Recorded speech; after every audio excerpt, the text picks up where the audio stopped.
Alright, what's up guys? Fire Captain here with a brand new fire deck profile. I'm your boy, Ryan Ortiz, and I got 15th place at LA Regionals last weekend with Lunalight Orcust. That's right, I'm a goddamn furry. And you know what? I'm proud, alright? Shout out to my field center. This business card from a furry I got at Anime Expo about like 7 years ago. Is he still active? I don't know, but Remy Tentacle, if you're out there, keep up the good work and keep being weird. Alright, let's get into this. So, we played the furry lineup of 3 Kaleido Chick, 3 Tiger, 2 Martin.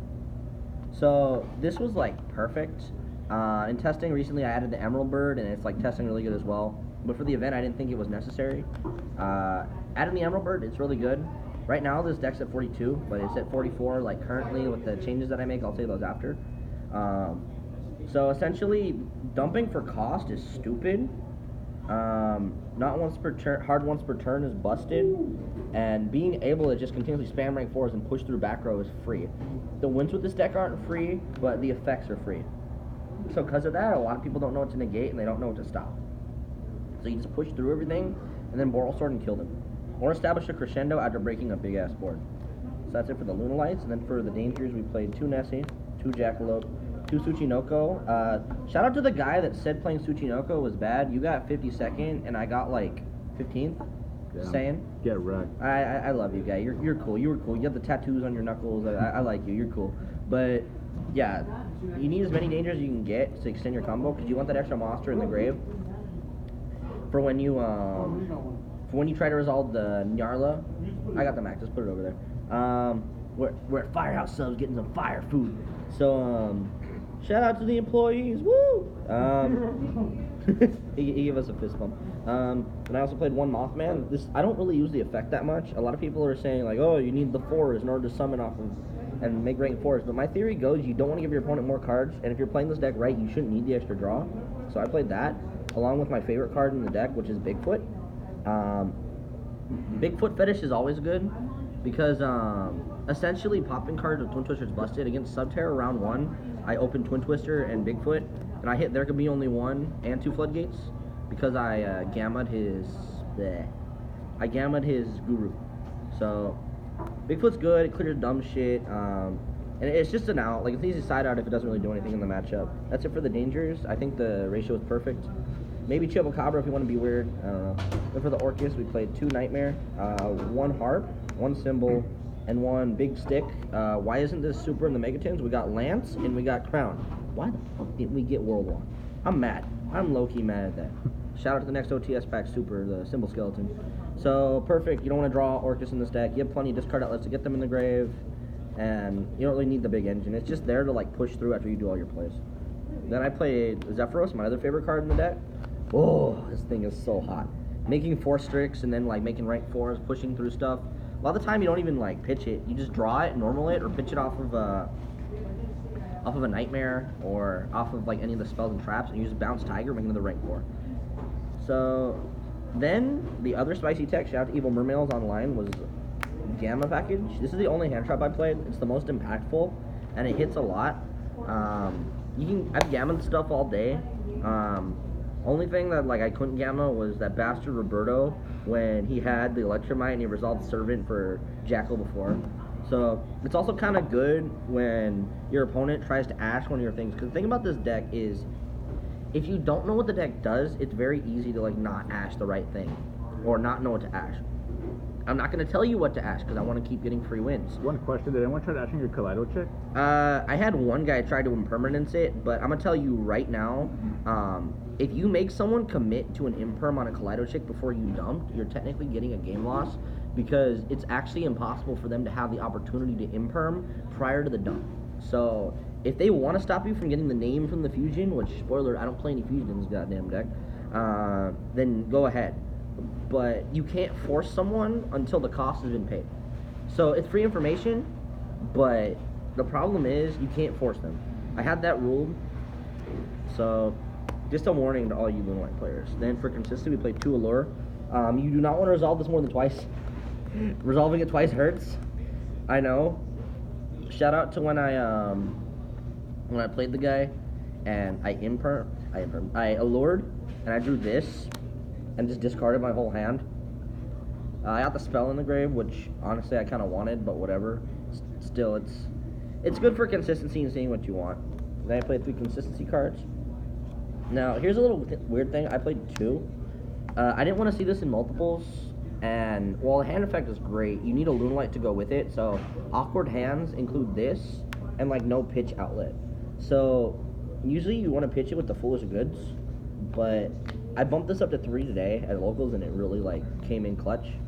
So, I'm probably going to go forward with 3, but 2 seemed right for the event, and you can definitely justify playing 2 or 3. Then, regular Foolish, it's just there, it's utility, it's an easy side out. Okay, so y'all are going to laugh at me for not playing Cyclone, but discarding a Danger is plus. Discarding Lunalight cards are plus. And half the time, if all your opponent has is an Orcust Crescendo, it's a buy. Because they usually, like, you can Azathoth them, play around the Crescendo, and win. Your opponent needs to be well versed in the Lunalight matchup in order to be able to like actually know what to hand trap and know what to do at the right time. So Twin Twister is inherently there for back row decks. Like this deck's toughest matchups are Geist and Pendulum. Going first against Pendulum, Cyclone's okay, but they can probably push through like any of your stuff because you're gonna blind make Dweller every time, and Dweller really doesn't do anything against Pendulum unless they have the Supreme King Dark Worm in the grave. So Dweller doesn't do anything against them. So you have to like have some kind of other form of back row, and even if you really brick, you can like set like another goods or something and like pitch something. I don't know.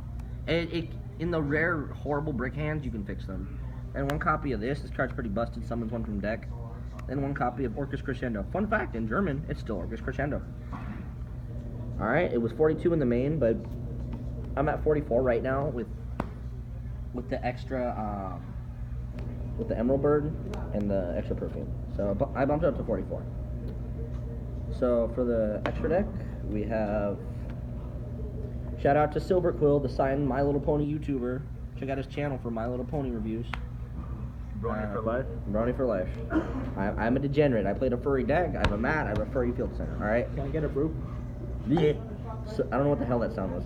So imagine the look on your opponent's face when like you sit down with a My Little Pony playmat, a furry field center, a My Little Pony like side deck token, and you're playing a furry deck and you just 2-0 them. Like you clap the cheeks. Like even if you don't beat them, like still you put up a good fight. Like you put up this facade, and straight up, that's why I like playing like stupid stuff. Like I have a Hitler field center, like stuff like that, you know, because you put up kind of a facade. They think you're a bad player, and then you just punish them for that because they don't play as optimally, you know. So extra deck, we played Lambda. You want a generic link too that points down, and I played against Cyber Dragon guy. I should not have won that matchup, but he played 1 Mega Fleet, so I attacked into Seeger with Tornado Dragon, and then he attempted to pump it up when I had Lambda, and I just gammed it and then hit for game with a bunch of monsters. So it's there if you open really busted. You can do Orcust combo rank 4 and this. It's really awkward, but you can do it. It's just there. It's a link too. Sometimes you gotta get rid of the Azathoth. It's just whatever.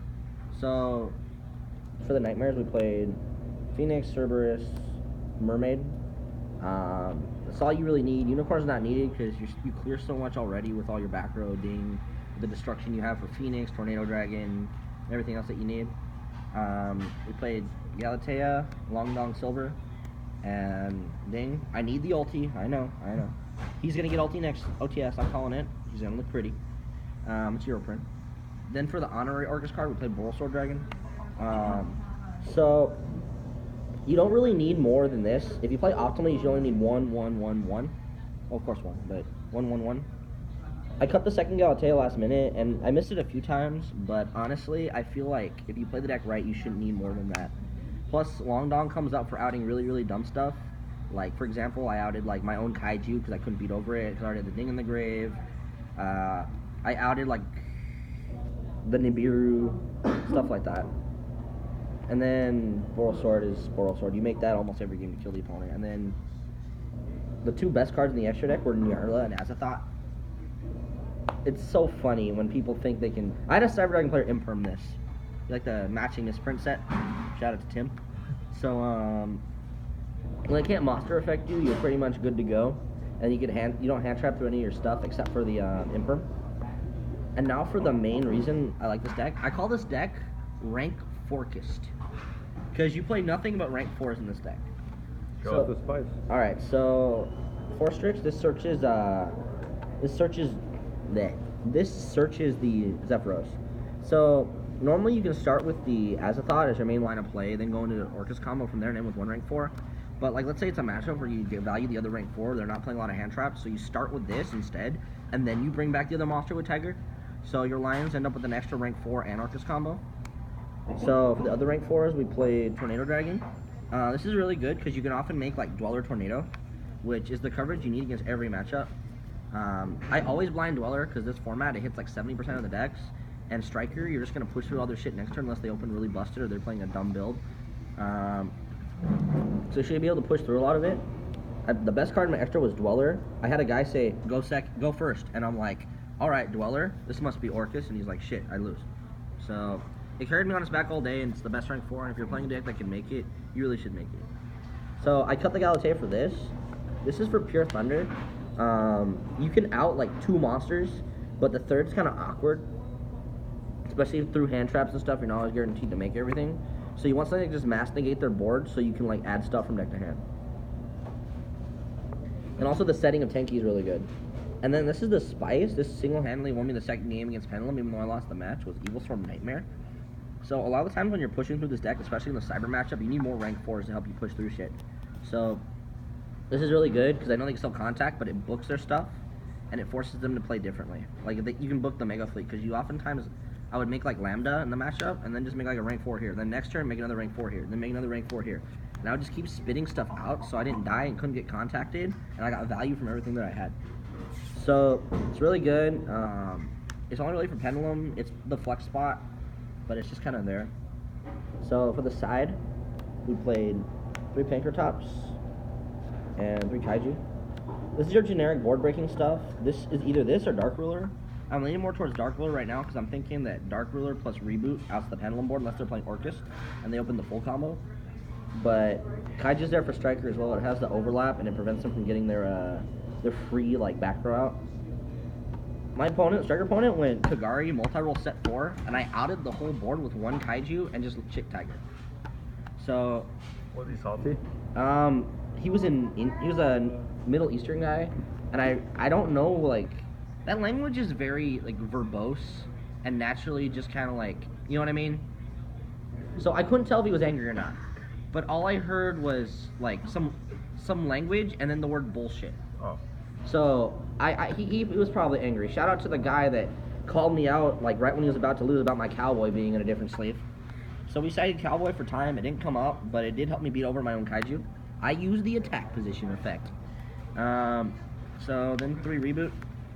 Oh, also this might be Exciton because it's funny when you like Exciton somebody. Yeah. It's another flex spot.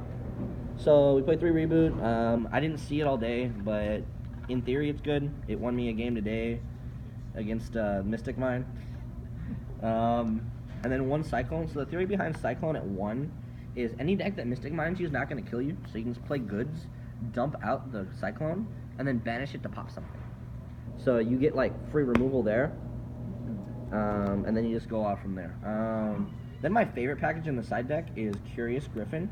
So Curious, you dump any Floodgate or any card you want, and then Griffin, you just set it and activate it. So you have summon limit, but this is good. It's good against Salad. It's good against Pendulum, I guess. But we're talking about something else. We're talking about D-Barrier. So D-Barrier skips the turn of Pendulum completely, and also like randomly invoked. Shout out to Leon today, and Thunder. Thunder's already kind of free for you, but like still, summon limit is just like good and it outs stuff.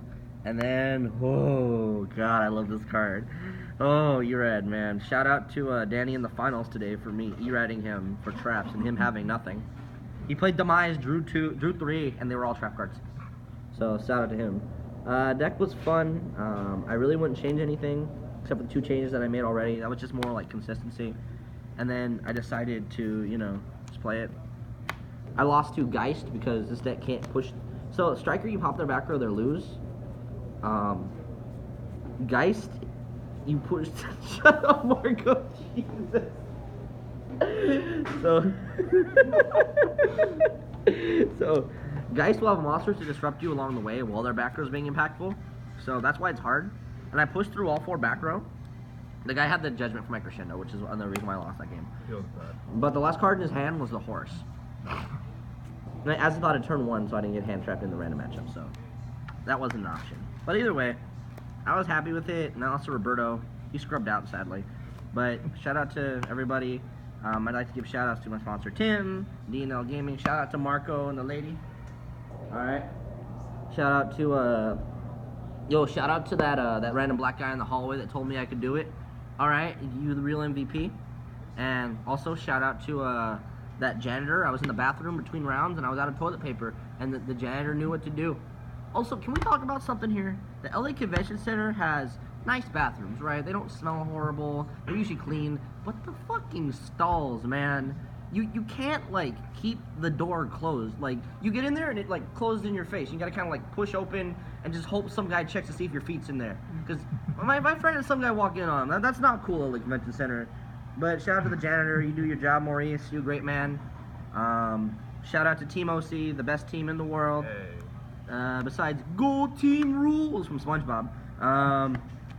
They gave me this sick field center that's not totally mine and definitely not Danny, the guy recording this. Where's the gem mat? The gem mat was in my car, and I didn't know I was gonna go. Like, legit, I didn't know I was gonna go. It was last minute. My friend cleared his head and had, like, a mental crisis and decided, you know what, I'm gonna go.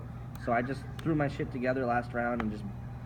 This mat I play on every event, because this mat was with me when I won my first regional, topped my first regional, and won a giant card. Shout out to Brian Reyes. Yeah, that's pretty much it. Shout out to Team OC. Again, check out OC's Finest on YouTube. And yeah, that's everything. Bye.